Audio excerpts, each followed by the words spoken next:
I hate them. I hate them. I hate them. I love them. I hate them so much. The Toronto Maple Leafs, I'm talking about. Hate them. Hate everything about them.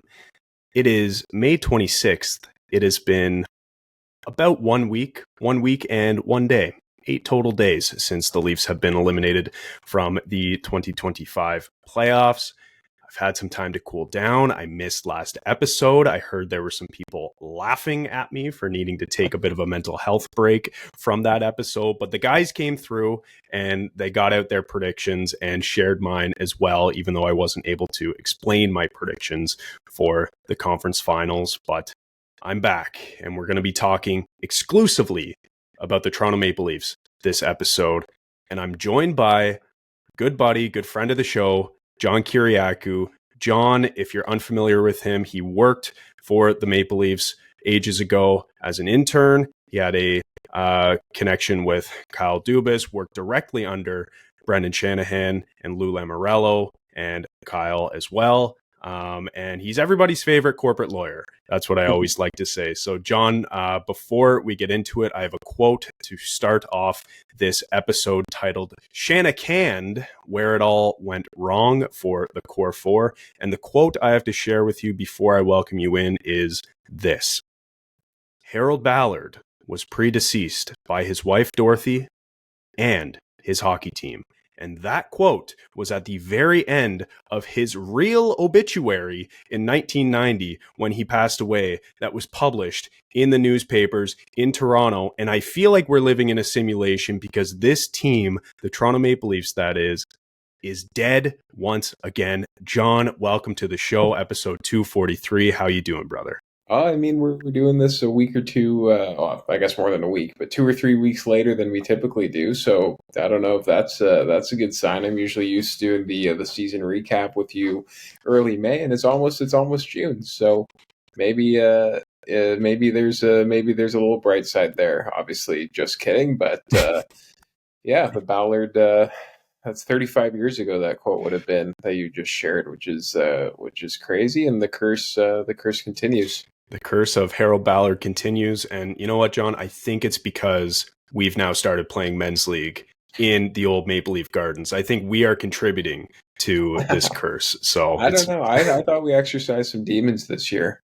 I mean, we definitely could have been better. We'll be better next year, that's for sure. And hopefully the curse doesn't apply to us. Yeah, we need to make a pitch for one of those big UFAs. Maybe Mitch could be looking for a place to play. Hey, I wouldn't pay him a dime over $12. That is, not millions, but that's a story that we're going to get into. So that was the quote I wanted to start you off with, Jon. That quote was brought to my attention today because I watched an hour-long documentary on the Ballard Leafs that was put out by CBC in 2022, I believe, and it was on my YouTube recommended, and I am just such a sick puppy. Like, I watched the whole thing and just was like, nothing has changed since 1967. And it was just so depressing to watch. But that's what we're going to talk about today. We're going to talk about the Leafs. Specifically, I wanted to go through the timeline of Brendan Shanahan's tenure and the Core Four's tenure on the Maple Leafs because, as we know, just last week, Brendan Shanahan was let go of his duties as president of hockey operations for the Maple Leafs shortly after the Leafs were eliminated from the playoffs this year to the Florida Panthers in 7 games after just an absolutely brutal Game 5 at home and an even worse Game 7 at home as well. So I wanted to go through the timeline of Brendan Shanahan's era here and talk about some of the best, the worst moves that this collective group has made because, you know, really, the reason we're approaching it from this angle is because it's over. It's all over. Yeah. Shanahan's gone. Mitch Marner is as good as gone. The whole idea of the Core Four is dead. It's gone. Like we've realized, and we, meaning the collective hockey consciousness in fans, we've realized that it just won't ever work with this group of players together. Something has to change. that's what we're going to talk about. So I wanted to start off with a timeline, John, and jump in whenever you'd like to give me your thoughts on this. I want to start going all the way back to April 11th of 2014. That was the year after the 4-1 collapse to the Boston Bruins that we all remember quite vividly. Shanahan was officially announced as Maple Leafs president and alternate governor. Okay. And in the past 10 years leading up to Shanahan joining the squad, they had only made the playoffs once in the past 10 years. And it was the Bruins collapse. So it was the absolute, like, you might as well have not made the playoffs. It was embarrassing. It was brutal. Yep. The fans in Toronto hated the team. The alumni in Toronto hated the team. And that's because of the man that we were just talking about, Harold Ballard. A lot of reasons to get into there, but we won't. That could be a whole other show in and of itself. Or you know what? Just go watch the CBC documentary. We can do a history episode one day. Yeah, exactly. And you know what? We should, because John, I don't know if there's any better Leafs historians than you out there that would agree to come on this show. I could think of a couple, but there's a lot to uncover. But anyways, keep going. Didn't mean to cut you off. Yeah, no, all good. Feel free anytime. Jump in. Timeline. Yeah, here we go. So one time in the last 10 years, they made the playoffs when Shanahan took over. And then it comes to the 2014 draft. Okay. And I want to do this for, like, sort of as we're talking here, because I want to show the 2014 draft and just show you who was available at the time. Yeah. Because as we know, they selected who 8th overall? Willie Stiles, your guy. That's right. So here we go. I'll put this up. We can take a look. And we'll do this for each. We'll go through this quick. I promise it won't be, dragged out. But BetterHelp is the paid partner of this video. The new year is a blank space for you to write a new story. BetterHelp makes it more convenient to get you started. BetterHelp is fully online, making therapy more comfortable and convenient. They carefully make sure therapists on the platform are well qualified, and their customer support team is there to help you if you have any questions. With over 7,000 reviews and a 4.5 rating on Trustpilot, BetterHelp is a platform you can trust. Your next chapter starts today. Get 10% off your first month of BetterHelp online therapy at betterhelp.com/boysinthebooth in paid partnership with BetterHelp. We interrupt this podcast to tell you about one of our favorite partners, Sign Up Expert. If you're a sports bettor, whether brand new, casual, or hardcore, listen very carefully, because this ad is for you. Guys, line shopping for the best odds matters, and that's why any profitable sports bettor needs to be using multiple sports books to maximize their profits. Thankfully, there has never been a better time to get signed up, and we are here to connect you with the best promotions industry-wide. When you use our link at signupexpert.com/boysinthebooth, you can get access to all of the top sports books in your region, along with a review of each platform and its unique benefits. Most importantly, all of these sportsbooks have valuable sign-up offers for new users. And when you register through our link, you will automatically receive the top offer at each one, allowing you to start line shopping with an enhanced bankroll. Guys, it's simple. When you use multiple sportsbooks, you ensure that you can always access the best available odds, which is key to successful and profitable sports betting. So, if you want to take advantage of these incredible benefits and support our brand at the same time, please consider signing up for your next sportsbook through our link in the description below, signupexpert.com/boysinthebooth. If you're planning on signing up for a new sportsbook anyways, you might as well use our link and support the boys. So, one more time, that's signupexpert.com/boysinthebooth. This podcast is sponsored by SeatGeek, the absolute best ticket app out there. SeatGeek takes the confusion out of buying tickets, making it quick and easy to get the best deals to tickets at your favorite sporting event. SeatGeek does this awesome thing where they score each ticket out of 10 based on its value, so you know whether you're getting a good or a bad deal. Last time I got tickets to see the Devils play, I first saw red tickets. I waited it out, monitored the price in-app, and once I saw green, I pulled the trigger. SeatGeek makes it that easy. And here's the best part. SeatGeek has completely hooked us up. Boys in the Booth listeners get $20 off their first purchase on SeatGeek with the promo code BOYSINTHEBOOTH in all caps. Click the link in our description to download the app, and remember to get your discounted tickets using the code BOYSINTHEBOOTH in all caps. Get great seats for a fraction of the cost with SeatGeek. So going to the 14 entry draft here, you can see some familiar faces at the top of that draft, 3 of which playing for the Florida Panthers, who beat out the Maple Leafs this year. So just like, what a way to start off this timeline here, John. You've got Aaron Ekblad, Sam Reinhart, and Sam Bennett, 3 of the top 4 who played for that team. But Willie Nylander at 8, and not a bad pick for Shanahan and company as their first one. So we're going to the 2014-15 season now. It's his first full season in charge. And as you probably remember, it was a full scorched earth rebuild. It was engaged. Randy Carlyle was fired. Dave Nonis was fired. And that season was a write-off, but not as bad as the following year when they actually finished dead last. So May 20th, 2015, the Leafs hire Mike Babcock. Well, if you don't mind, I'll jump in here, Chad, because now this is my intern summer. Okay.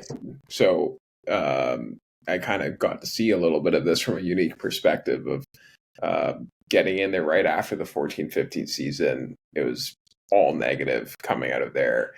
Obviously, they had fired Randy Carlyle, and Peter Horachek finishes the season, and there's no life, and the players seemingly quit on the team, and there's a real stark necessity for them to start making some moves, and so come that May, things have completely flipped upside down. The day I start there's pretty much nobody working in the office. It was Kyle Dubas, who had the assistant GM title but was essentially acting GM along with Mark Hunter, although he was not in the office as much. Shanahan, of course, was somewhat new to that role as well, still fairly fresh. But no coach, no GM, no scouting staff. Like, it was pretty bare bones. And like a lot of things early in Shanahan's tenure, it that summer everything kind of seemed to go their way. They immediately, obviously, we have a different perspective looking back now, but in the moment, you land perhaps the biggest free agent coaching signing in NHL history. Like, that's right. The atmosphere when it was announced that they were hiring Mike Babcock. I remember, first of all, hearing it in our office being like, oh my God, that's crazy. And then going down to the press conference, and pretty much every employee at MLSC was at that press conference. And I went out and gave Babcock his Leafs tracksuit, and he was, being driven around in this super rare exclusive car. Like, it was like royalty had arrived. It kind of was at the time, because exactly. And that was kind of the start of that whole summer. It's they hire Lou Lamoriello as GM, and they hire, they filled out their scouting staff with some pretty impressive people, filled out the other parts of the staff with impressive people. They've obviously had drafted Nylander the season before, then they draft Mitch Marner, and that obviously, again, looking back now, but that's 2 hits in a row, which is fantastic. That's right. And then, of course, you get to 2016, they do the same at number 1 overall with Austin Matthews. But my point being is that first couple seasons of Shanahan's tenure, it was a complete reversal from the past. We can talk about 10 years if you want to cut it off around the time of the lockout and Pat Quinn and, that era of Leafs where, from 2005 until 2015, with the exception of that one time they qualified for the playoffs in 2013, they were a disaster, and they were run like a disaster. And they're, as you kind of said before, their alumni hated them. Their fans were pissed off. And just, while the results weren't there on the ice yet in 2014, 2015, 2016, it brought a level of respectability back into the organization.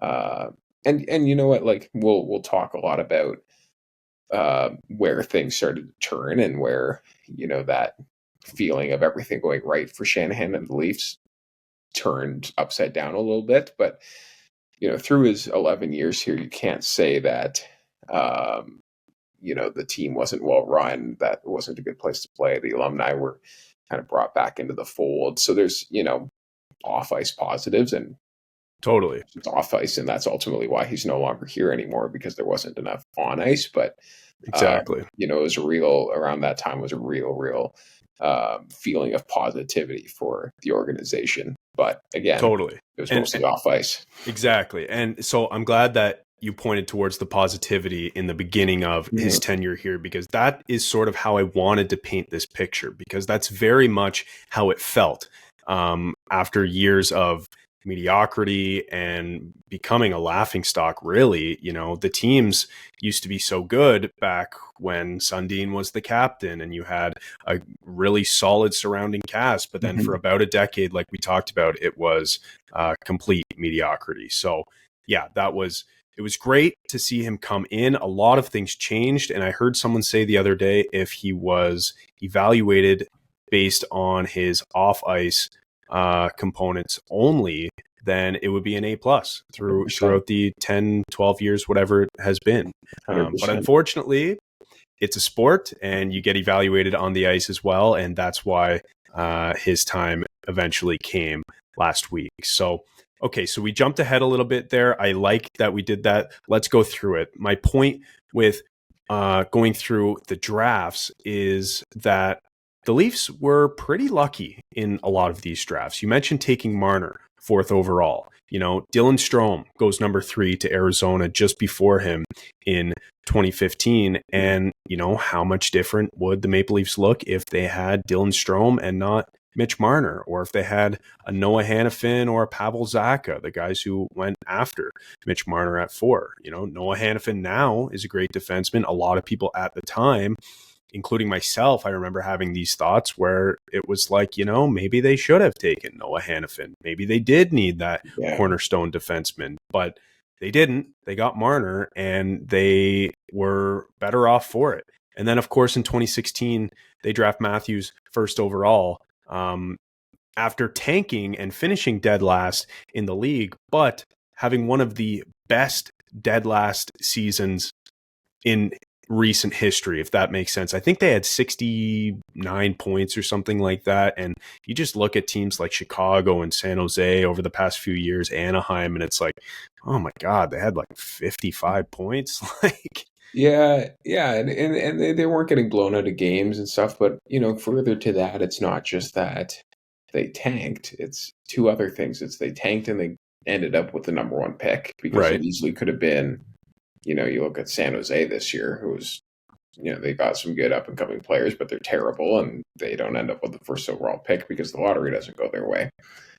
And then the second point being is that you finish with the top pick in a year where there's a generational talent, because again, you can win that lottery, but then you end up with I don't want to disparage any players, but there's a lot of good players, not great players, who go 1st overall. Yeah, well, it could have been a Nail Yakupov, and that's probably the most glaring example. It ends up like that. But yeah, that again, further to the point of it, just everything seemed to go the Leafs' way in those first few years. Like, that's a classic example of, like what happens if one lottery ball bounces the wrong way and it's Patrick Laine who's their pick instead of Austin Matthews. That's right. Or Pierre-Luc Dubois goes number 3. Yeah. Jesse Puljujärvi number 4. Yeah. Olli Juolevi, number 5. Matt Tkachuk, number 6, though. That was a great pick. And was traded away by the Leafs' current general manager. So we can talk about that later. But I'm glad we started positive, John, because that's all the positive we're going to do for this episode. We are going to get into the failures of this group over the last 9 years. I wanted to detail, not in great detail, but I wanted to go through all of the kicks at the can, per se, that this team has had over the past 9 years, because they all felt a little different, but at the same time, they all felt quite the same in the end. 2016-17 was the first year of the Core's era. And by core, I mean the three guys who they drafted and developed in Nylander, Marner, and Matthews, and also Brendan Shanahan. This is really when it starts. They make the playoffs after not being expected to make the playoffs, and they take a pretty good Washington Capitals team to 6 games. Things are looking up. You had, I believe, 9 rookies that season: Kasperi Kapanen, Andreas Johnsson, Connor Brown, the 3 guys I mentioned, Matthews, Marner, and Nylander.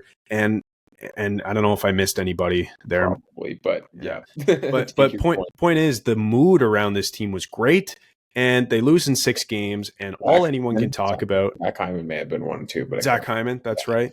That's right. And all anyone can talk about is, oh boy, this team, I don't care. Like, I don't know how many cups they're going to win, but you better start counting on 2 hands, because it looked like the cups were just going to start coming.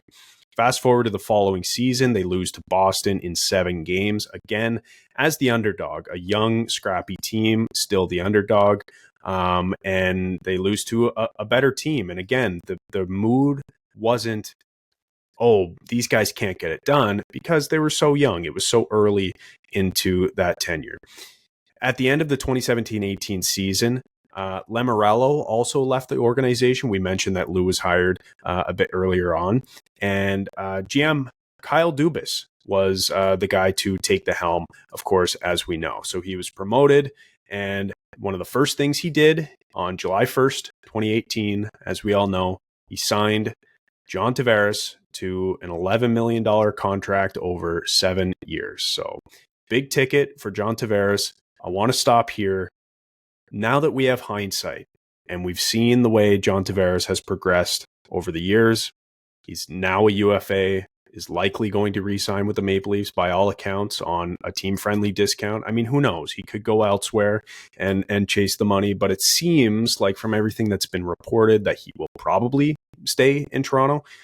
Knowing all of this hindsight, the way his contract has developed over time, going back to 2018, if you're Kyle Dubas, would you still make that same move? Would you still sign John Tavares to that 7-year contract? I feel like I'm one of the few people who actually routinely defends this contract. I know there's a lot of thought out there that perhaps they didn't need to make this signing, that he was overpaid, whatnot. But from my perspective, this was one of the top available free agents we've seen in the last 15 years. He's consistently been, prior to that and during his contract here, at or around a point per game player. Obviously was a captain, bona fide first line center in New York. And inserting him into your lineup, you I think there was little doubt at the time that he made your team better. To me, that wasn't the mistake of signing Tavares. Perhaps in hindsight, maybe you want a mulligan, but to me, the mistake was not that. It was that coupled with handing ludicrous contracts to restricted free agents. Sorry, I can't speak. Right. That's where I think they made their mistake, because it's one thing to hand $11 million per year to an unrestricted free agent who has leverage, who has other options. Sure, he maybe took a little bit less to come here because he wanted to play in his hometown. That's great, but you still need to pay him.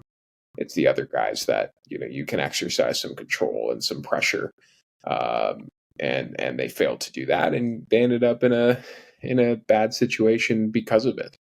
Well, the rumor at the time was that Tavares was offered 13 times 7 from San Jose. Who knows if that was true? I don't know if that's ever been corroborated enough for it to be commonplace or to be understood as something that actually happened. But that was the rumor at the time. And so if he did take $2 million less per season to sign in Toronto, then that's pretty remarkable. I'm honestly on your side. I think that it was a necessary contract. If I were in Dubas's position back in 2018, if I were to go back there with all the hindsight available, I still think I would make the deal, for the reasons that you said. He was a player who was seen as, the little thing king.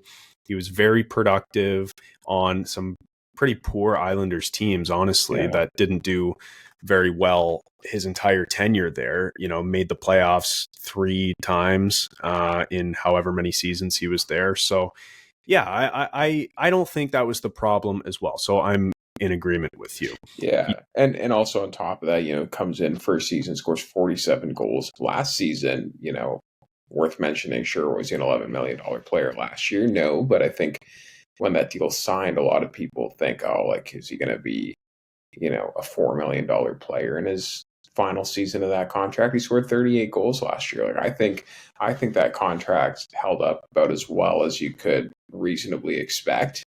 Totally. Use your captain. Like, I generally defend that contract, but again, to reiterate, it's the other stuff that happened around it that's a problem to me. But I'll let you continue on.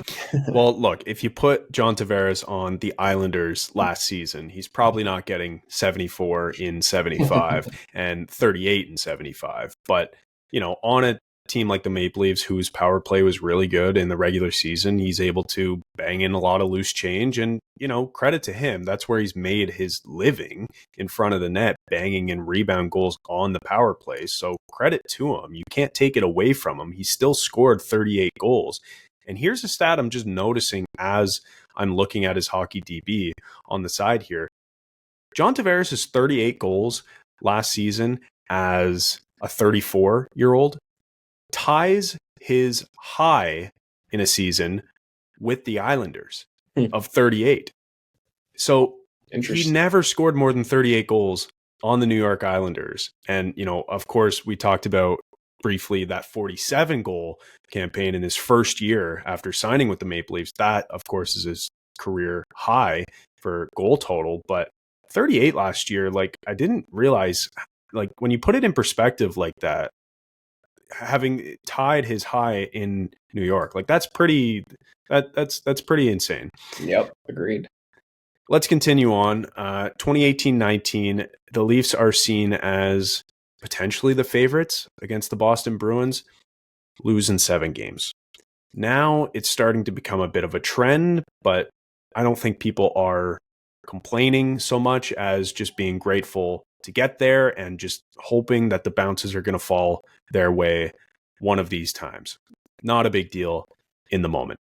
2019-20 season, that was a weird one. The Leafs were technically out of a playoff spot, I believe, when the season was stopped due to COVID. And I believe there were only 73 some odd games played that year per team.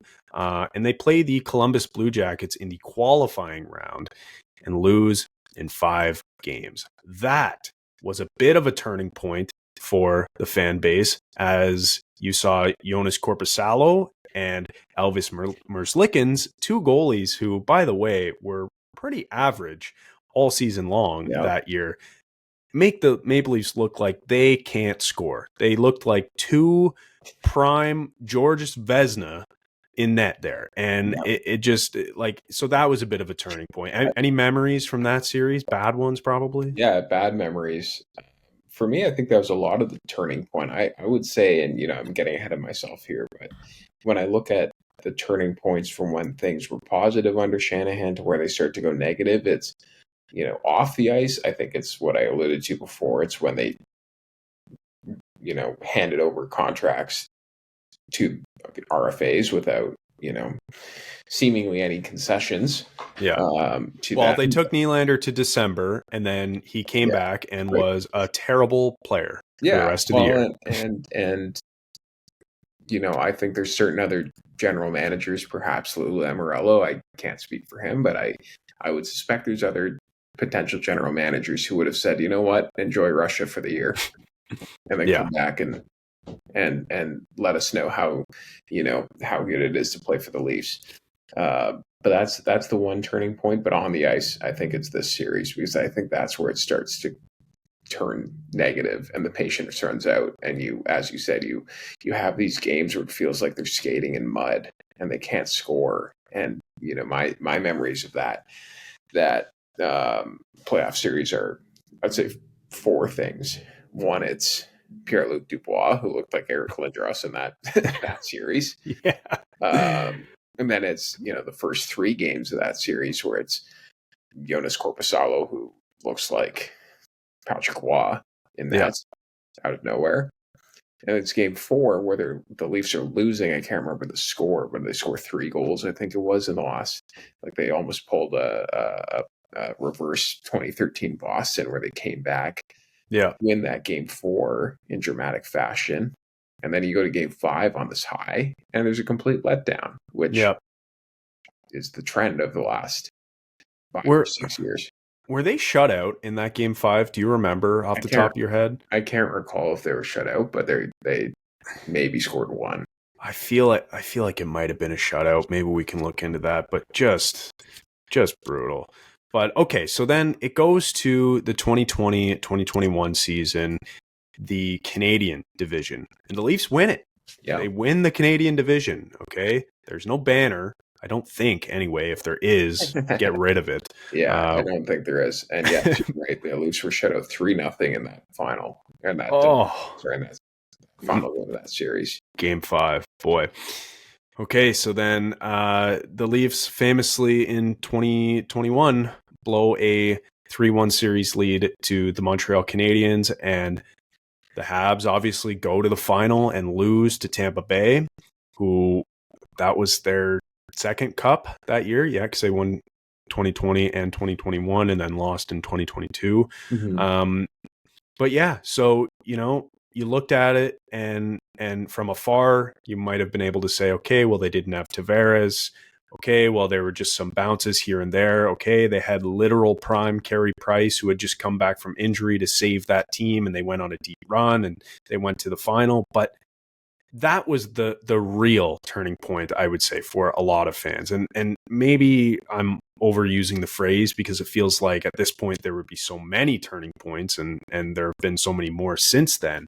But for me, anyways, that's when I became a Seattle Kraken fan, bought my Seattle jersey because it was embarrassing. Montreal finished 18th that season. They would not have been in the playoffs but for the wonky, janky Canadian division. The Leafs beat up on them all year, along with the rest of the division, and it was just an embarrassing defeat to a team who was far lesser than them on paper and was supposed to be lesser than them on the ice too. Yeah, I mean, there's not much more to say than that. That was very dark. The one saving grace for me was that it was still COVID and being stuck in my room, not having to go outside and see depressed faces everywhere, which was maybe a good thing. But I remember the high of thinking, oh, they're 3-1, like they're gonna get through, finally, like this is a breakthrough for this team, and their path looks good. And they just I can't there was a Galchenyuk spinorama turnover. I don't even know what to say about that one, where it's just, it's stupid plays. It's the spinorama turnovers and maybe it's not so foreign looking back at this series, but that one's one where it's just inexcusable. Some other series, including other ones that they lost after that, where you go 7 games and you lose, or you beat Tampa and then you get to the second round and you lose to Florida. I think you can generally, it's hard, but you could probably spin some sort of positive out of that. You can rationalize it a bit. You can, you have to be a little bit deranged, but you can rationalize it a little bit. But blowing that one, that was just completely inexcusable. Yeah, brutal. Galchenyuk, spinorama, Dermott, turnovers, just brutal. So 2021-22, they lose to Tampa Bay in 7 games. How did they not blow it up after either of those series? The fan pressure was insane. The media pressure was even greater. How did they not blow it up after losing an incredibly embarrassing series to Montreal and then losing again to Tampa the very next year? Well, I'll jump ahead again and just, say that ultimately that's why we're sitting here doing a recap of Shanahan's tenure, is because the insistence that you keep running it back with his core is ultimately what's cost him his job. 11 years to be a GM or a president or whatever position you are with a sports team. That's an incredibly long time. Not many people last that long, and he kept putting his faith in this core, and there's reasons why perhaps you choose to keep running it forward, and I get those reasons to an extent. Like, they're great players, and you're pretty much guaranteed to make the playoffs every year without much issue. You get the home revenue from those extra few games, and it's scary to think, okay, what if we don't have them, and then what if we take a step back? What if we don't make the playoffs? Like, I get that point, but that's after trying again and again so many times, like, something has to change, and it never did. And so here we are. It never did. The what this highlights to me, and again, I apologize because I keep getting way ahead of myself, and now I'm in like 2025 when we're still talking about 2022. We'll get there. But it's what this highlights to me is it's what we've known all along. You win because of your best players, and you lose because of your best players. They've experimented with different periphery players. They've had rosters where it's skill on all four lines. They've had rosters where it's small puck moving defensemen. They've had different goalies. They've had rosters this year where I was in love with their D at times. Like, I thought they were big and they were heavy to play against, and had a little bit more grit than and sandpaper up in their third and fourth lines than perhaps past years as well. But if Leon Draisaitl and Connor McDavid score 3 goals in 2 series, they're probably not going to a third series. And same thing here. You have your top guys who continually don't show up, whether it's against Columbus, whether it's against Montreal, whether it's against Boston, Tampa, Florida, so on and so forth. And we keep ending up in the same place because the personalities are all the same. They fail to raise their game to another level. And so it's the only thing left that could possibly change. They've changed the coach, they've changed the GM, they've changed goalies, periphery players, defense, so on and so forth. The only thing that could possibly change and make this different going forward is to change the personalities who are pulling the ropes. That's right. And aside from that too, like, change the captaincy. The leadership group being, maybe not as big as it used to be in the NHL, but still a pretty big thing. Changing the captaincy was something that they were able to do. Assistant coaches, a lot of things have changed except for the players. And that's a good segue into the next season, 2022-23. They finally win around, the Maple Leafs do. 6 games against Tampa Bay Lightning. I remember where I was for Game 6 because it was a where were you moment for Leafs fans, which is so sad to say. But I was at Firkin on Bloor with some friends, with Quinton and Callan, and watching the game and thinking, wow, I really got to see them do it. And by do it, it's win 1 round. It doesn't matter. And clearly, the players felt that way too, because they go into the second round and get absolutely stomped by the Florida Panthers. Like, it wasn't even close start to finish. They go down 3-0 almost instantly in the blink of an eye when you're still sort of processing what it means to be in the second round in the first place. And they really just never stood a chance. And you can look at the scores of the games themselves, and most of them were close games, low scoring, close games, but it was the same old song and dance for this team. It just happened in the second round this time in 2023 against the Panthers. What are your thoughts on that series? What do you remember? Yeah, I remember that around that time, it just really starting to aggravate me what the expectation and what the goals were of this team.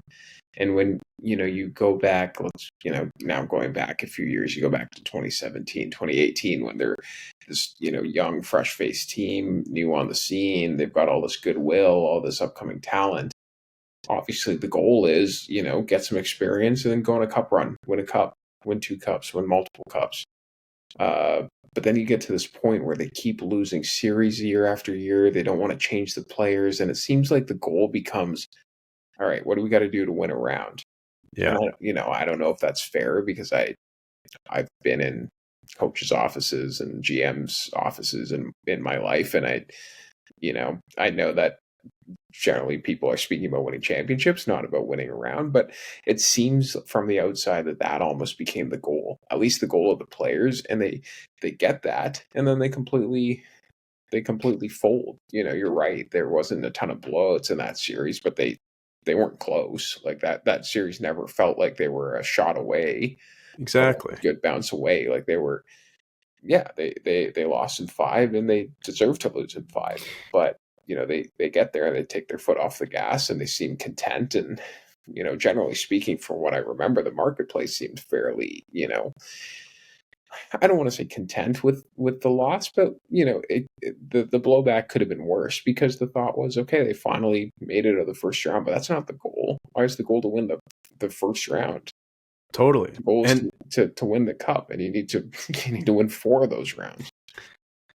I think it showed a lot of fans how far away they still were, even though they made the second round. But to your point about the goal being winning a round, how could it not be the goal for them? Like, in the minds of the players and management and ownership and the coaches, like, after years and years of failing in the first round, going back to 2016-17, how could winning a round not be the goal? Which is, as sad as it is to say, it was clear that was the goal. And then when they did it, like we talked about, they were just so elated. By the time that they entered the series, they were already down 3-0. Yeah. By the time that they put their mind to, we have to win 12 more of these games, like, they were already down 3-0. So after that series, after losing in 5, I'm sure you remember the damning press conference from Kyle Dubas. This was the first time.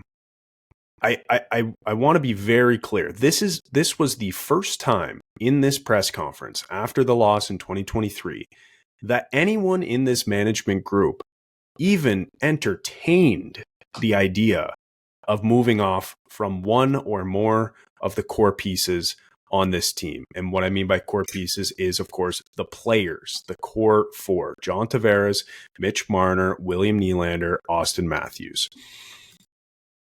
First time it was ever considered.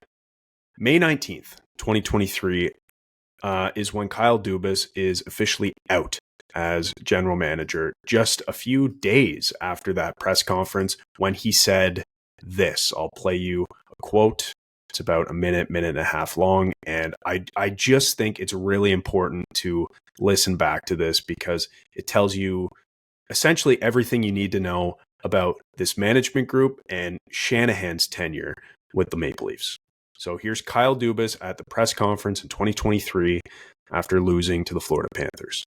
And the second question is, you've been steadfast, certainly over the last few years, that not wanting to move any of your top players. You believe that you're the core of this team.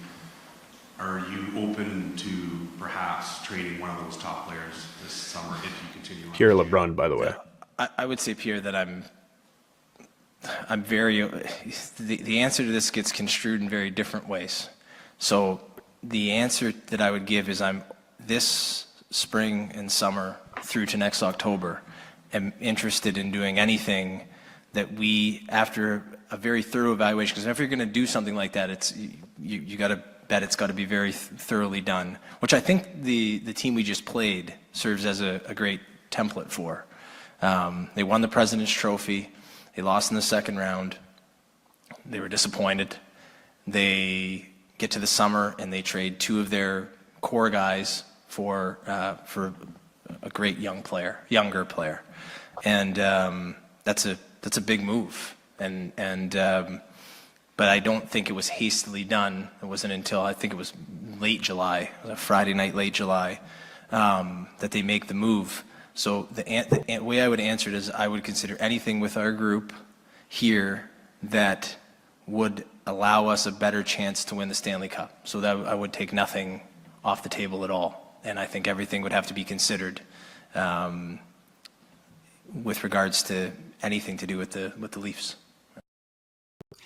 So that's Kyle Dubas saying that everything is potentially on the table. And days later, he was fired by Shanahan and the brass because he's not going to mess with this, says the brass. You're not going to touch a good thing that we have here. We sell a few playoff gates every year. We're making good revenue.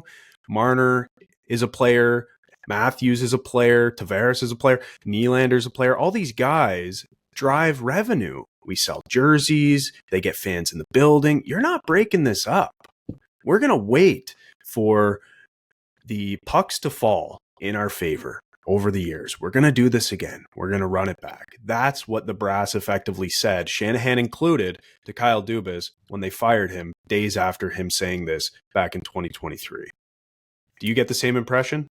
Yeah. I think there was also, in terms of him being let go, I think there's also some other things under the surface there, but not important for this chat. But, I think it's clear that was kind of the first, public, sighting, I guess I could call it, of there being a bit of a rift between the president and the GM at the time. And it's clear that, Shanahan was ultimately the one, pushing this idea, this notion that, these are the guys who are going to get us over the top, and we need to give them ample opportunities and ample chances and protect them and, bubble wrap them a little bit, and they'll eventually get us there. And it's that belief and that insistence to not move off of them that ultimately, leads us to where we are today. Which is largely the same place as when Kyle was making that statement a few, 3 years ago, or 2 years ago, however long it was. Yeah, just 2 years ago. Yeah. And maybe things would look different if Kyle was still at the helm and he was, had some power to make that move. Other people might argue that maybe he wasn't the right person to make that move. Whatever, reasonable people can disagree. But what's clear looking back is that Kyle's assessment at the time was right. And that timing, things haven't changed in 2 years. It's the exact same as when that assessment was made, that, perhaps we just got to be open to anything, because now here we are, and you have to be open to anything. And it's not your choice anymore.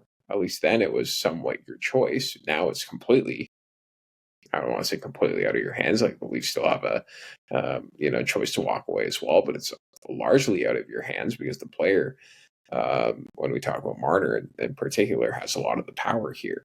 Totally. Yeah. So I mean, timely to bring that up. I think that's been playing in a lot of Leaf fans' heads over the past week since the news kind of broke. But yeah, I mean, whatever happens, I get, like, these players are under 30 and they're great players. Like, they put up points, they have great regular seasons. All of that is understood, but the one thing that will never be able to be said is that the team and management lacked patience. And I know that was a problem at times under previous regimes of trading picks and prospects. And you think of Tuukka Rask, or you think of, trading 2 first-round picks for Phil Kessel, whatever happened, like, when this organization just had zero patience. Yeah. Yeah. Nobody will ever be able to say that the team was not patient with these guys. That's right. And a lack of patience might perfectly summarize Shanahan's tenure as president of the Maple Leafs. Going back briefly to that press conference, the context surrounding it, I think, is important. At the time that Kyle Dubas said that, it was about a month and 10 days roughly before Mitch Marner's and Austin Matthews's no move clauses in their contracts kicked in. And so yeah, him coming out and saying that on the podium and sort of, warning or letting other teams know that he's willing to deal, that was the opportunity to do it. And then, of course, he gets canned a couple days after that. They hire Brad Treliving within about a couple weeks. Brad is able to put his hands up and say, I just got here. I'm evaluating these players. They all look pretty good to me. I just got here, even though I'm sure Brad has a TV. He was able to see what had happened in the playoffs for the, previous 7 years before that. But he was able to say, hey, look, like, I don't really have enough time to make this franchise altering decision by trading one of the best players in the league, frankly. So, well, not just that though, Chad. It's also, I think at that time, everyone knows based on the clip you just played of Kyle, like everyone knows it's not Treliving's decision to make. Well, exactly. And something came out a couple days ago. I don't know if you're familiar with the show Agent Provocateur with Alan Walsh on the SDPN. Yep, saw live filming at the Ivy Sports Leadership Conference. Oh, that's right. I forgot about that. To Ivy. I forgot about that. That's right. You sent me a picture during that. But they did a podcast the other day talking about Marc-Andre Fleury and potentially getting dealt to the Maple Leafs. And Alan details it a lot better than I'll be able to right now. But essentially in the show, Alan talks about how he had a deal, or not him per se, but the Maple Leafs under Kyle Dubas had a deal in place with Kyle Davidson of the Chicago Blackhawks to trade Matthew Nyes to Chicago in exchange for Marc-Andre Fleury, Brandon Hagel, and whatever, more picks and players involved in that to make the money work, to make the value work, whatever. But that was essentially the deal. Kyle Dubas calls Alan and says, look, I've got a deal in place. I know you represent Marc-Andre. I want you to talk to him, make sure he's okay with coming to Toronto, like tell me how he's feeling, whatever. And so, of course, Alan goes, okay, like, yeah, I've talked to Marc-Andre. He's willing to come to Toronto. It's a done deal, blah, blah, blah. A couple hours later, Kyle calls Alan back and says, I'm sorry, I tried to get approval on this deal from management, meaning Brendan Shanahan, and they nixed it. They nixed the deal. They wouldn't let Kyle deal Matthew Nyes. Whether you think it's a good trade or not, it underscores the problem that this management group has faced, specifically when Kyle Dubas was here until 2023, that really the general manager didn't have all of the power to make decisions. And that ultimately, like you alluded to, was one of the reasons why Dubas left the organization. There was a bit of a power struggle.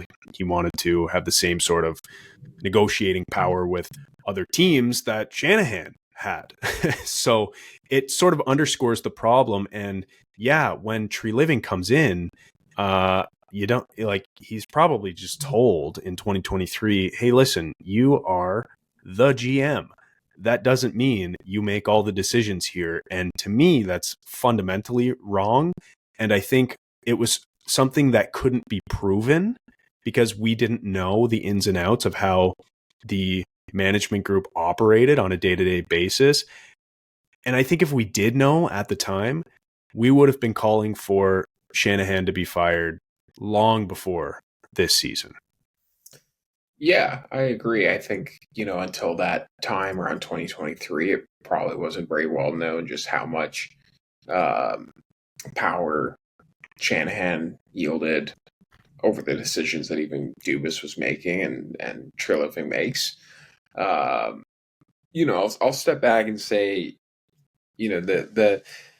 the idea of autonomy for a GM is often one that's thrown around, and I've heard Brian Burke speak numerous times, and he talks about, one thing I always demanded from my owners is that I have full autonomy, and I won't work for you unless I have that. And, you can think you have full autonomy. Your owners can say you have full autonomy, but you're a GM and you have a boss. And ultimately, an organizational changing move, such as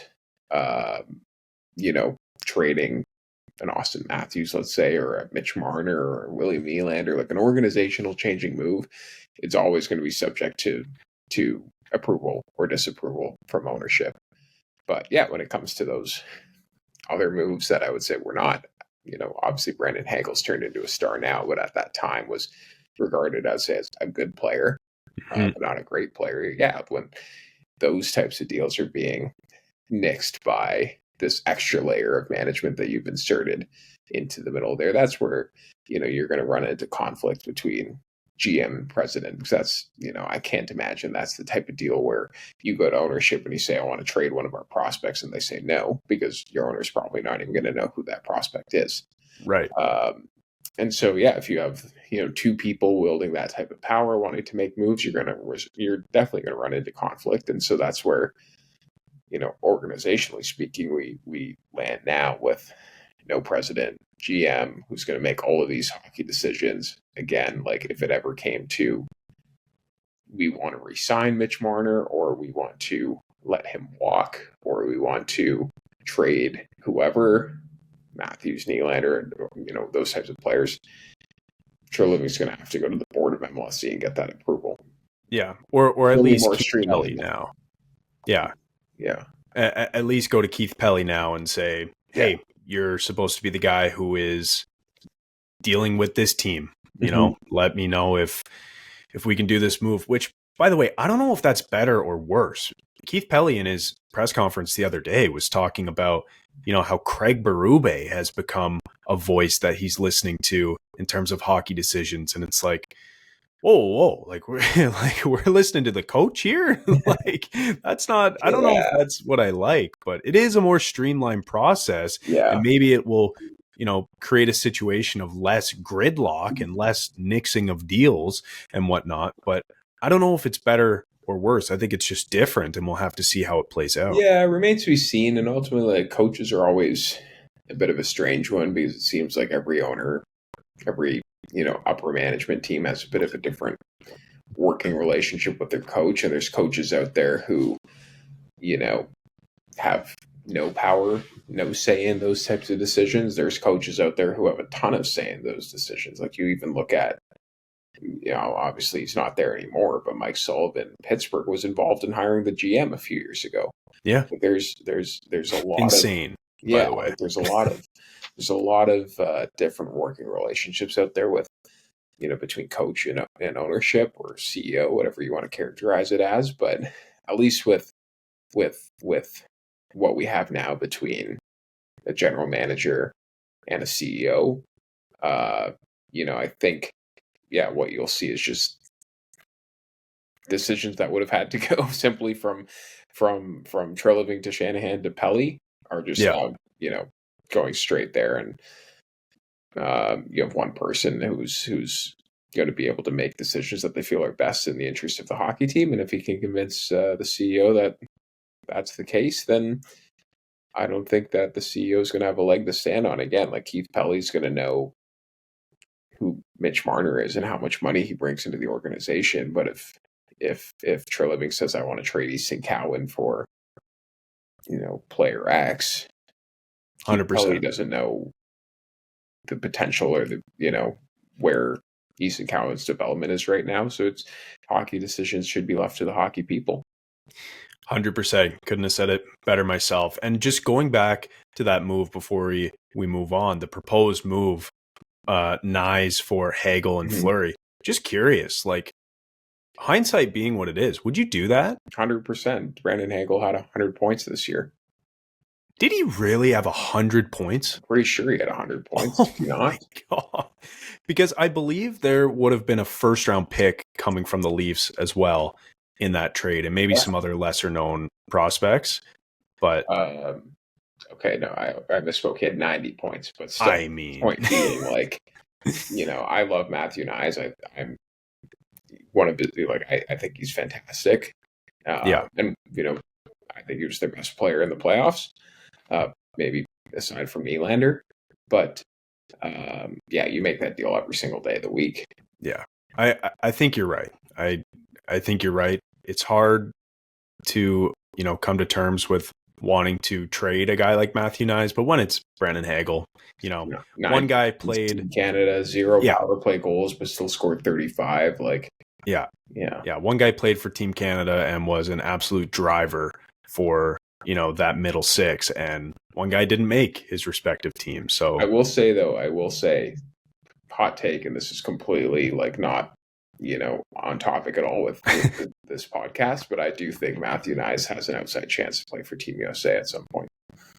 oh yeah, at some point, for Yeah. sure. Like perhaps maybe even as early as next year. For sure. Yeah. I mean, Brock Nelson made the Four exactly. Nations team. Yeah. Chris Matt Kreider. He used to be a mainstay on that team. He was, a 30-goal scorer, like big body. Why couldn't Matthew Nyes fill that role? 100%. And I think Matthew Nyes brings more than Pacioretty even did when he was in his prime. More in terms of versatility. I hate you. Versatility, I mean. Because Max Pacioretty was not as physical as he is now 10 years ago when he was playing for the Habs. And I think that's a fair statement. Plus, being a 30-goal scorer, I mean, maybe 10 years ago, it was more difficult to score 30 goals. And I guess Pacioretty didn't play with two of the most offensive players in the league during the regular season. So there's an argument there. But I think in terms of just raw power and versatility, Matthew Nyes, like I could see him for sure being on an Olympic team in the future. I don't know if it'll be 2026, but I could definitely see it. Now I got to ask, do you think 2024, 2025 Matthew Nyes was better than Max Pacioretty? No. Well, like, listen, this season's Matthew Nyes, he shot like 20%. He played with two of the best players in the league who, like, that line never got broken up all season long. He had a fantastic year. Don't get me wrong. I think he's going to be a great player. I think there's more to give. What was the stat? One of three players with 30 goals and whatever it was, like 150 hits or something. Him, Brady Tkachuk, and Tom Wilson. Yep.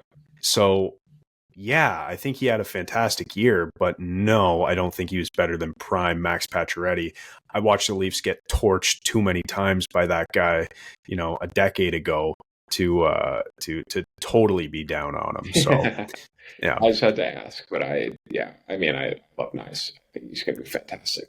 Yeah, it's a difficult relationship too, right? Because I love Pacioretty now. And me too. There's an argument to be made that he was one of the Maple Leafs' best players in the playoffs, like top 5, and he's 38?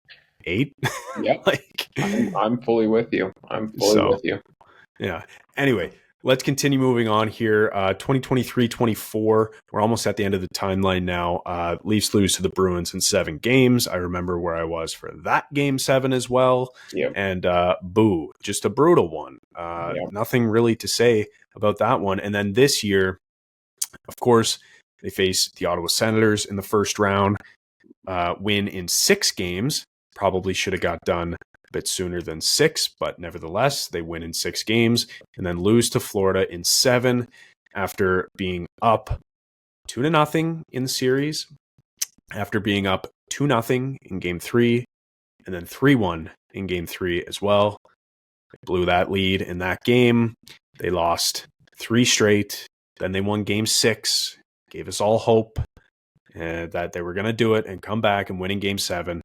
And then they put up an absolute stinker in probably the most important game, certainly of this core of their tenure, Shanahan's tenure, maybe over the last 20 years, perhaps the most important game. And they just put up an absolute abysmal effort. So let's talk about this series this year, John, because it's fresh in our minds. Let's go through, what you were feeling through games 1 and 2, and then sort of how that feeling totally changed as the series went on. Yeah, I mean, I don't think anything unique then, compared to what other Leaf fans are thinking, but just to reiterate, like the first 2 games, you're like, this team is completely different. They look like they have it. They, were able to, seemingly win in a variety of ways, overcome some adversity, and then they get out to that hot start in game 3, and I was sitting at the keg watching that game, and I'm like, oh my god, they're really gonna go up 3-0 on the Florida Panthers. Like, I never saw this coming. Obviously they dropped that game, but I thought, overall, like, they played fine. I wasn't super rattled about that one. But, you get past game 4, you get to that game 5, and it's just, it was like a hyper extended version of what I detailed before. I think when we were talking about that Columbus series, where they just look like they're skating in mud, nothing's going their way, they're not winning any battles. It was horrible. It was a horrendous effort in that game 5. Yeah. But you say, okay, whatever, like it's game. Sure, now we're down 3-2. That sucks. But you throw the tape. You've still got a chance to win this series. You move on. And you hope that it just couldn't not get worse than that. Because that's what I thought at the time. I was like, they can't play worse than that. But to come up for game 6, thought they played great. Yeah. Fantastic. And then, game 7, anything can happen. Like, I didn't wake up that morning thinking, oh, they're for sure going to win tonight. But I also, there's definitely a chance they could lose. But expected a good game. And then they come out and just, they were even worse than game 5. Like, they got dominated the first 15 minutes of that first period. It wasn't even close. It was not even close. They had a 8-minute stretch in the first period where they looked like they maybe had some life, but ultimately nothing, too crazy. Like it's just, and to me, it just came back to, as I've already said on this podcast, like your top players aren't your top players. They didn't show up. They didn't have any good looks. They didn't have any chances. They didn't have any fight. They didn't hit anybody. They didn't ultimately, when you get to game 7 against the defending Stanley Cup champions with a chance to go and have a rematch of the 2002 Eastern Conference Final against the Hurricanes, 2 days later, like Steven Lorentz and Scott Laughton aren't winning you that game. Yeah, were their top 2 forwards in that game. Yeah, just breakaway great for them, bad for the rest of the team. So it's where is the fight from those top guys? Where is the passion, the hatred of losing?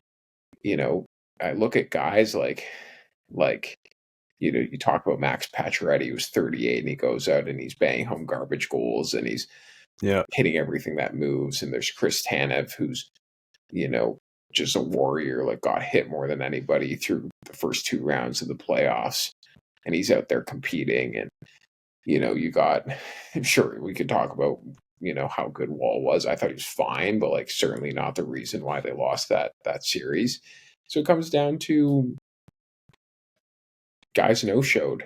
As Austin Matthews said, there was passengers. Unfortunately, he was one of them. Yeah, like talk about passengers. A lot of people are going to hate that quote because he was one of them. He might have been the biggest passenger. Yeah. Well, that's everybody looking at each other going, who's driving this thing? They're all passengers. That's it. Like, and I don't want to, like, I think like Austin's fantastic. He's probably the greatest player in this, the history of this franchise, which is saying something. Yeah. Because I think undoubtedly, which is crazy. Which has been around for 110 years. Like, that's crazy to say that this is the best player they've ever had, but it's the truth. Mm-hmm. I thought Nylander, at least through maybe a series and a half, I thought, if they go on a run, like this is their Conn Smythe winner. Yeah. And, Mitch Marner with his contract situation got a lot of attention. Tavares at times with his contract situation got a lot of attention, and all of those guys, rightfully so. Nylander, I should have also mentioned, series and a half, I thought he was fantastic. Last 2 or 3 games of that Florida series, I thought he was. Yeah, I don't think he had a point in the last 3 or 4 games. Oh, not even that. It was flybys and stick on his knees and getting caught out there for 2-minute shifts in his own end and getting scored on. But anyways, point of this rant I'm about to go on is the heat will ultimately fall largely on Marner because he's the UFA and he's the guy that's easiest to move. Yeah. But if I had to pick which of those 4, the core 4 players was the most disappointing in this playoffs, it's Austin Matthews, and I don't think it's particularly close. Without a shadow of a doubt, it's Austin Matthews, and It comes out in his press conference afterwards that, of course he's hurt, but everybody's hurt at this time.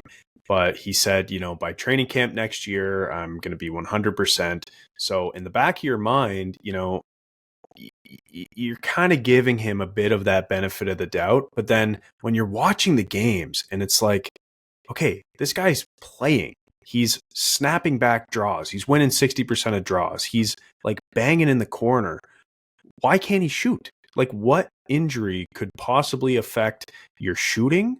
Because how many times did we see in these playoffs where Matthews comes in, he gets to a spot that, and by the way, didn't get to those spots very often these playoffs, but he finally gets to a spot where, you've watched him in the past and it's like, he's going to rip it, whether it's 5-hole or top shelf, and he just puts it 6 feet wide or high. And it's like, that isn't supposed to happen. That hasn't happened throughout the course of his entire career. So I need to know, like, what injury could have prevented him from doing that, the one thing he needs to do, goal scoring, but he's still able to block shots, bang and crash in the corner, snap back face-offs. Like, it just doesn't make any sense to me. Well, I mean, as you know, Chad, on top of being a very avid listener and fan of Boys in the Booth, I'm a very avid fan and listener of Overdrive with Brian Hayes, Jeff O'Neill, and Jamie McLennan on TSN. Free plug for them. Yeah, second best podcast you listen to, that's for sure. Yeah, exactly. But 2 quotes I'll steal from Jeff O'Neill here that I agree with. First one being, if you're in the lineup, you're 100%. And I agree with that. At times I think that can be an oversimplification, but point being is if you put your gear on, you go out and you wheel around the ice, like, you're good enough to play and you should be judged and graded accordingly.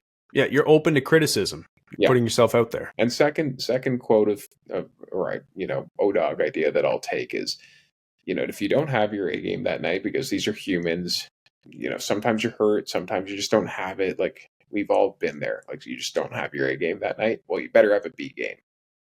And it's clear that Matthews in particular did not have his A game much, if at all, in the playoffs. Yeah. But a guy like that, you're 6'3", you're 220 pounds, however much he weighs, you're the captain, go out and hit somebody, go lay somebody out in the corner. And that's just not, like, I feel stupid kind of hammering that point now because it's been 9 years with these guys and it's clear they just don't have that in their DNA. Yeah. But, like, you gotta have something to fall back on. You can't just decide, oh, I'm hurt today, or I'm not feeling well, or I just don't have it, and you just don't show up. Yeah. But let me push back on that a little bit, because I think the problem with Matthews these entire playoffs, by the way, scored 3 goals the entire playoffs through 2 rounds. 13 games? 13, yeah. And 44 other players in the playoffs have more goals this year than Austin Matthews. He had just 3. Cole Caulfield only played the first round, tied with Matthews in terms of goals.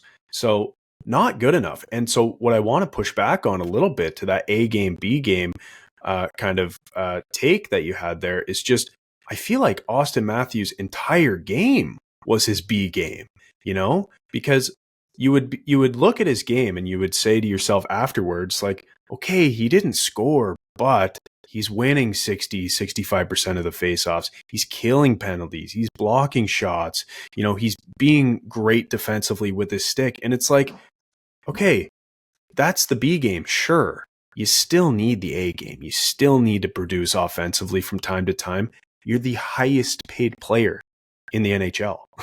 Yeah. I mean, I agree. Like, you can't have every game can't be your B game. Like, I agree with that sentiment. I think my point is, maybe we're grading his B game differently. Maybe. And my thinking is, I don't think he even had a B game. I think he had a C game. That's fair. I think I would still be looking for even more from a B game. Like, I'm looking at, again, different player, and this is just wishful thinking at this point, but I look at, like, a Matthew Tkachuk, who's clearly, like, he's hurt. He's not, like, he did not have what I would call, a good series against the Leafs. Like, he was not that impactful.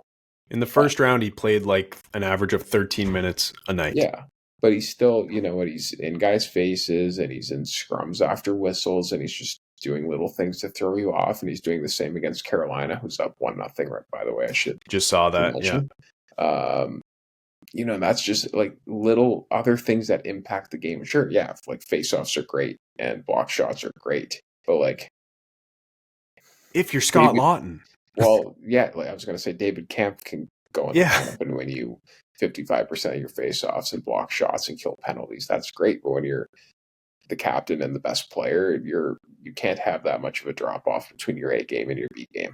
Totally. And I do think we're saying the same thing here. We were frustrated by a guy who is supposed to be a driver look like such a damn passenger. And speaking of passengers, let's play the clip and we'll hear exactly how he said it and talk about the quote. So here's Matthews talking about too many passengers after losing in Game 7 to the Panthers.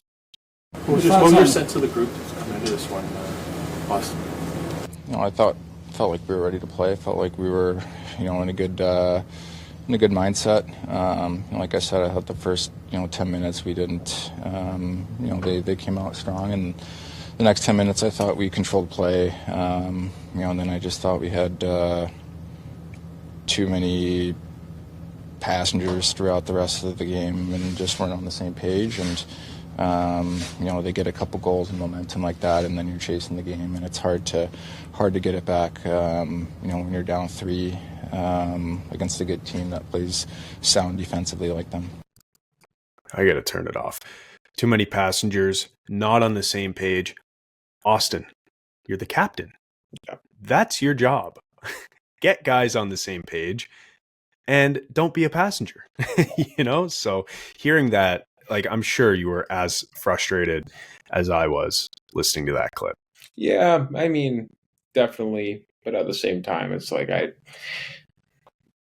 hear the press conference every year, and these guys, you know, it's never, I need to be better. It's never, we need to win a cup. It's always just, you know, it's either they just don't have, I don't even want to say that. I think it's just they're overcoached in the media. I think they're trained to say nothing. And I think I agree. All that really was.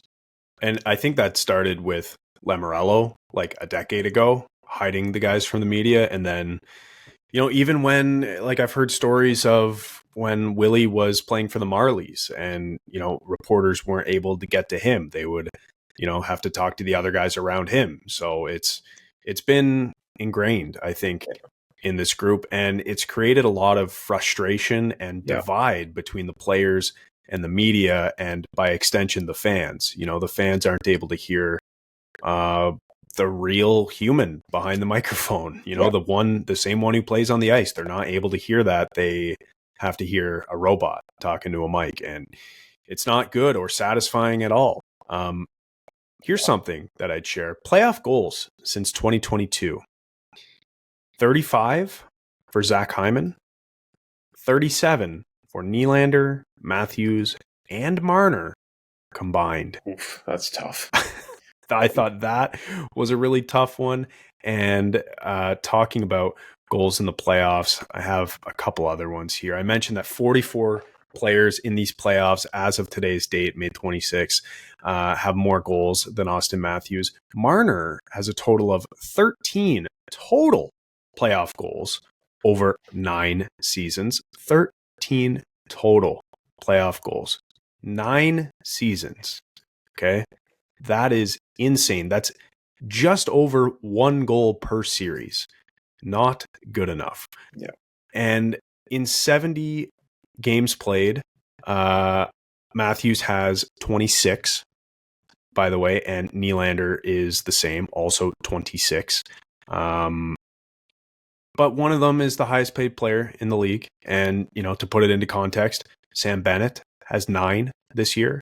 Mikko Rantanen has 9 this year alone, even though Sam Bennett is like a 50-point player. And, you know, there are 100-point players on the Maple Leafs who are just not getting it done. So I say that, and I bring up Zach Hyman because I want to ask the question, now that we've sort of gone through the entire timeline of the Shana-plan, what do you think is the worst and potentially the best move that the Shana-plan made over the last 11 years. And there are some good ones out there. So some of the worst moments, like maybe the Nazem Kadri trade, maybe letting that guy who we just talked about, Zach Hyman, walk, even though he only signed for just over $5 million. How about protecting Jared McCann or leaving Jared McCann unprotected in the expansion draft to Seattle and protecting Kerfoot and Hall instead? I was on record at the time saying that was the dumbest thing in human history. So I'll stand by that take. McCann's a pretty good player. Or how about a couple good ones, actually? I mean, good is subjective. One is objective here. It's a pretty good one. Letting Jack Campbell walk. That guy got a big ticket, and that one paid off for the Leafs, not paying him. Another one is letting Freddie Anderson walk, which, say what you will about the guy, he's in the conference finals again this year for the Hurricanes. So can you think of some of the best or worst moves in your experience, in your opinion, from the Shana-plan? Yeah, I mean, I think you covered like the tangible worst ones of like actual players leaving, and it's the Kadri one is glaring. Like, that's a terrible trade, and you've spent your entire time since then pretty much trying to find players who are both impactful and have a heart. So and can play down the middle and can produce offensively. And like, you've been trying to replace him for since then. So that's a bad trade. Letting Zach Hyman walk was terrible as well. So those are probably the two I would point to as the top ones. On the negative side, I would also add in there, like, it's not a tangible player, in or out type of move, but just handing over, excessive, exorbitant contracts to RFAs. Not good, in my opinion. And then on the best side, I think, like, you can talk about drafting those guys. Like, that's probably, some of the best acquisitions, I would think. I really like them bringing in Tanev. I really like, them finding a guy like Nyes in the second round. Like, those are all positives. Perhaps some off-ice moves as well. Like, I think bringing in Lou Lamoriello was a good move back in 2015. Like, I was a fan of that. But yeah, ultimately, like, when somebody's let go, as the situation is here, more often than not, you're looking at the negatives rather than the positives, and it's no different here. So yeah, for me, the biggest positives, I think, are 3 drafts in a row. You draft Nylander, Marner, and Matthews.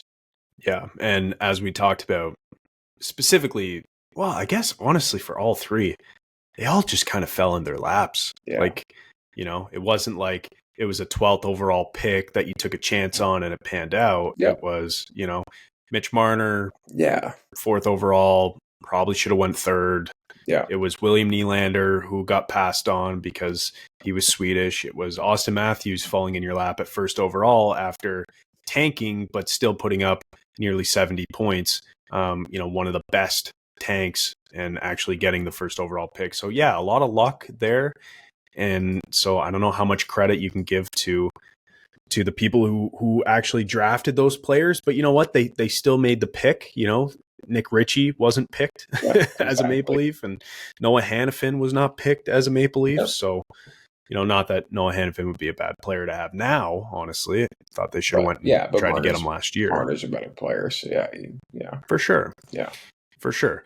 Okay, I want to finish the pod by just going through some rapid fire quick questions here. I've got a bunch. I don't really know how to categorize them all. They're all a little bit different. Yeah. So this is just my rapid fire segment here. So first, does it make it any better as a Leaf fan knowing that you came so close, and by so close I mean to Game 7 against the Florida Panthers? Does it make you feel any better that the Panthers are absolutely beating up on the Carolina Hurricanes right now, or do you feel the same? No, you feel the same. 2 points on that. First one is, if you want to be the best, you have to beat the best. And it doesn't matter if that's the Cup champs or if they go out in the conference final. Like, there's no excuse And second to that, like the Leafs should be sitting at home watching that thinking, not thinking, oh, like, obviously that's the better team. Look at them. Like, we're justified in losing. You should be sitting there thinking, how can we not be doing that right now? Like, you should be fuming, thinking that should be us up 3-0 on Carolina. Yeah. So we laid a 6-1 stinker. Not excusable. Back in 2017, when you lose to the Washington Capitals, 100%. You're a young team, no experience. You lose to a contending team. You take your flowers and move on. But it's too far gone for that now. Yeah. Biz tweeted after Game 3 when Florida goes up 3-0 in this series. He said, "This series makes me want to rerun the core four one more time. Who's with me? Hashtag Leafs forever." Thoughts on that? Is there a chance that they could bring, we're talking all doom and gloom. Marner's as good as gone. Shanahan's already out. Maybe Tavares is gone too. Is there a chance that they do one last dance? And how would you feel if that were the case? I mean, if Jonathan Kyriacou is the general manager of the Leafs, then no, like that's not happening. But, putting on, trying to put I don't even know how to word this, but yes, there's a chance, of course. Like, they could 100% be sitting in a boardroom right now saying, we can let Marner walk and Tavares walk and not replace those guys because it's not exactly a deep free agent class this year. Mm-hmm. Or they might say, you know what, we're better with those guys and they're great players. And maybe in a year, if it doesn't work out again, then we try and trade one of them or whatever it is that they think of. But 100%, I think there's a chance that they run it back.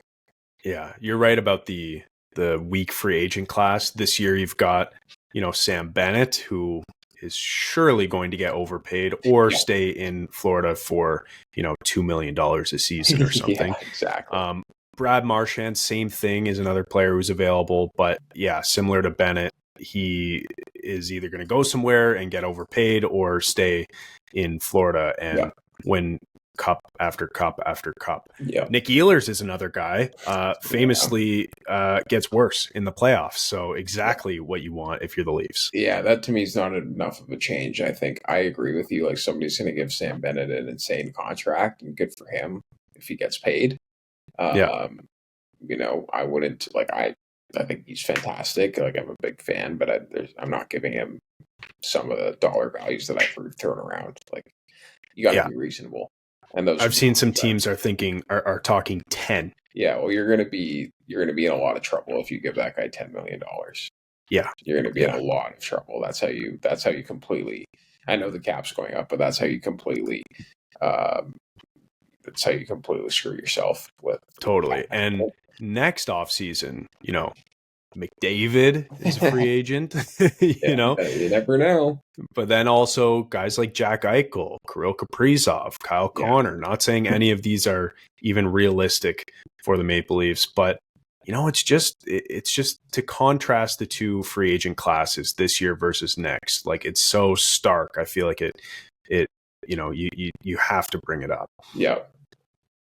Okay, if you could make one big change to the team, what would you do? Like, what is priority number one? Let's get away from Marner talk because we don't know what's going to happen with Marner, but if there's something else that you would do to the team, what would be your first move? I think it'd probably be two things. First one is you got to find a left winger who can play with that second line, assuming Tavares is back.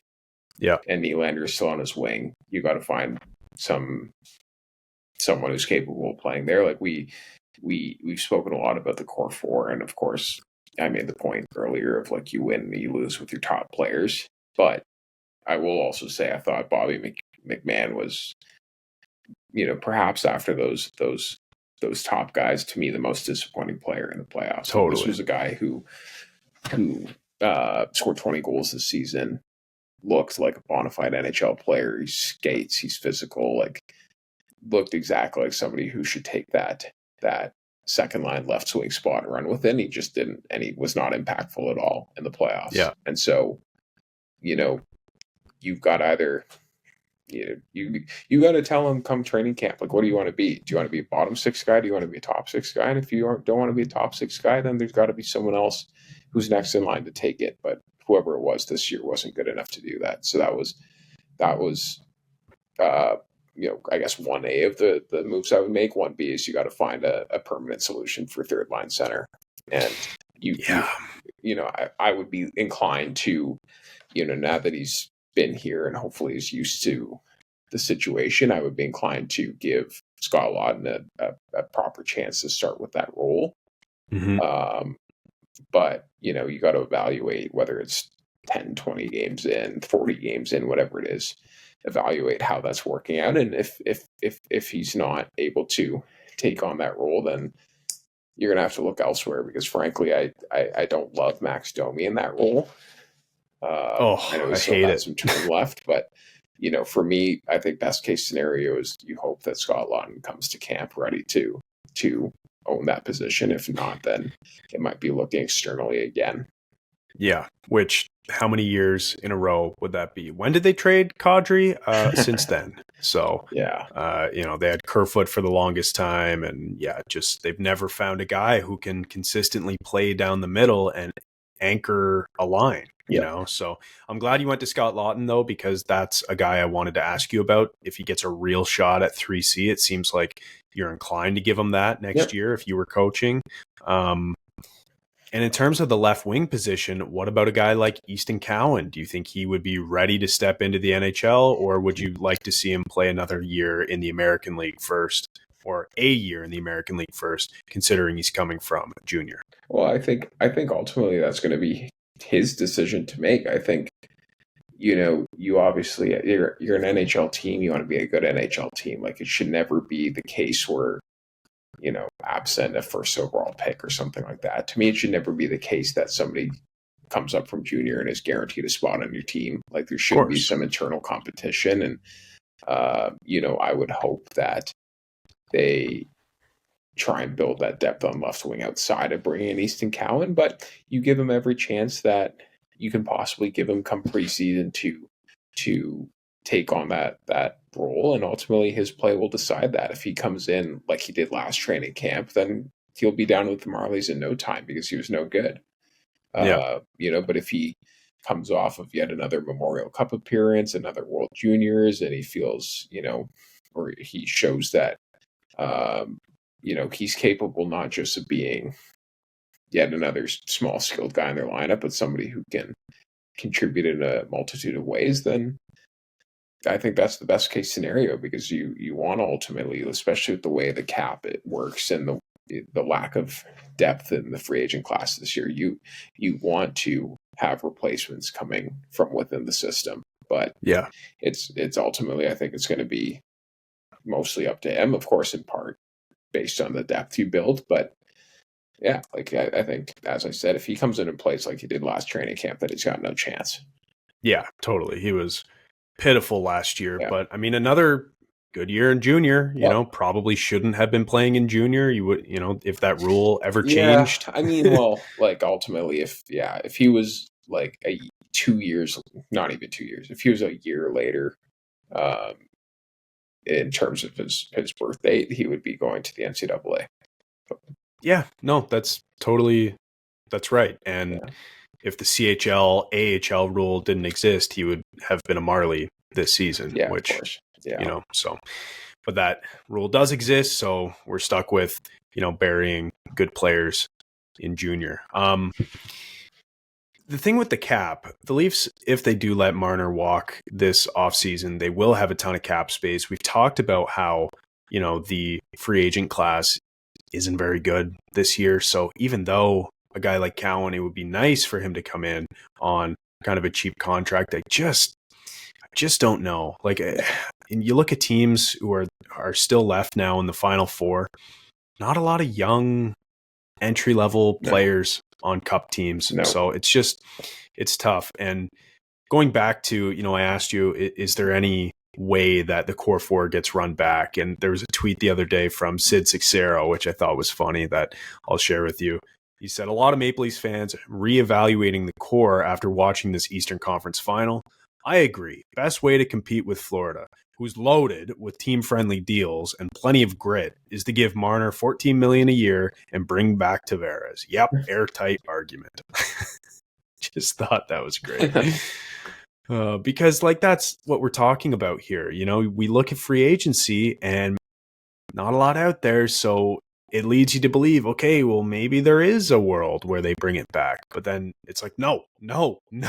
Like we can't do this. We've done this too many times. Yeah. Two more and then we'll close out. The first is my favorite tweet from the night that they lost in Game 7.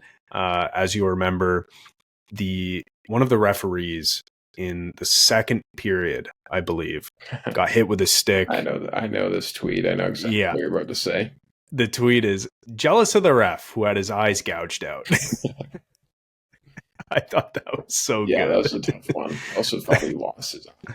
Yeah, dude, watching that honestly was like a turning point in the momentum of the game. Like it was 15 seconds into the second period or something, and you know, teams are flying out of the gate in the second, and then all of a sudden you're paused for like 10 minutes and you see this poor guy like in this pool of blood. And not good. Not good. Thankfully he's okay. Hit him in the eyebrow. But didn't have to watch the rest of that one. Yeah, that was brutal. Final question, John, and then we'll end off here. We're just over an hour and 30 now.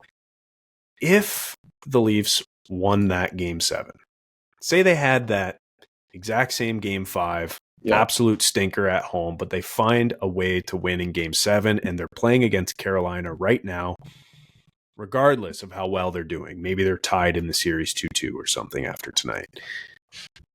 Does Brendan Shanahan still have his job? Yeah, I think so. And I the reason I stand by this is because the one point that I was trying to hammer home on the day Game 7 and the day before was that I think everything came down to that game. I think there would have been a really good argument had they won that game that there was progress, that they took down the defending Stanley Cup champions. They won 2 rounds. You're however, let's say they lose to Carolina, you were X number of games away from a Stanley Cup final. Like, I think there's enough tangible growth there where you could justify not just bringing back Shanahan, but bringing back the core. Yeah, but I think that game was it's ultimately it's not just that they lost that game, it's how they lost that game. It's the no-shows, it's the getting booed off the ice. It's just looking like there's no fight, no compete. And I think that, that's a tough way to end for the players, because you go into the off season with a lot of apathy from the fan base. It's different if you compete hard, you play a tight checking game, and you go to overtime tied 2-2 and you lose on a bad bounce or something. Like, I don't know if that changes the outcome of what's happened here, but it's a different feeling as opposed to... Well, let me ask you that directly then. Say Game 5 isn't a blowout. They lose by a goal in overtime, and then the same thing happens in Game 7. They lose by a goal in overtime. Yeah. Does Shanahan still have his job? What do you think? I think, you know what, like, I'll walk back my last point a little bit. I think if there was some tangible growth, I won't go as far as to say success, because success is winning in this league. But if there's growth, I think harder for ownership to justify this move. But I see, at least from a business standpoint, the direction that MLSE is going. And it was last year, a year ago, that they eliminated the president's role from the TFC and the Argos, which was held by Bill Manning. Mm-hmm. Now they've eliminated the president's role with the Leafs. Masai, obviously, with the Raptors, was a bit of a different character, given that they won a championship recently. But I wouldn't exactly feel super secure if I were him either. Point being is, I think a lot of this has to do with performance, but also a lot of it, I think, has to do with a bit of a different philosophy from Rogers and from Keith Pelly as to the amount of layers that they want in their organization. Yeah, I truly believe if they won that Game 7, that everything would be intact and we would be going into next season with Marner making 13-5 for the next 8 years, and the whole gang back together again for another shot, and this would just be a perpetual cycle. Just year over year they lose and then they run it back. But it really did feel like the internal goal, similar to what we talked about back in 2023, where the goal was to win 1 round.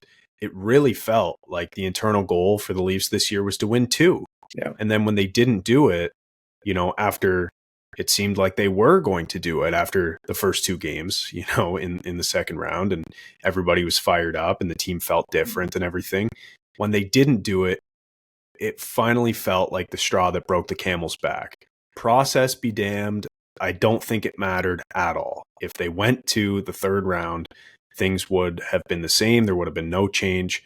So maybe it is a bit of a blessing in disguise that they did lose, because now we'll see a different look. We'll never have to watch that same core again. I mean, so we think. Like, who knows? Like, there was literally a report today that Brad Treliving and the Leafs are going to check back in with the Marner camp to see where they're at. So who knows where it goes from here? But I think there's a quote that I have to play you on our way out that I truly think just summarizes the entire Shanahan era, Mitch Marner's era as a Maple Leaf, and everything that went along with those coinciding eras. This is Mitch Marner's dad yelling at Mitch when he was 12 years old. And at the very end, there's the funniest quote that I will continue to bring up over and over again, because it just is so on point. It's the same thing that fans have been saying. So listen to this. Mitch Marner's dad, Paul Marner. Here you go. Mitch, would you hit the net? Oh, there you go, Mitch. No, he can't do that. Not in a game like this. Hit the net, Mitch! No, cycle it. Skate, Mitch. Come on, skate! He's not skating. Like, when do you see him get caught like that?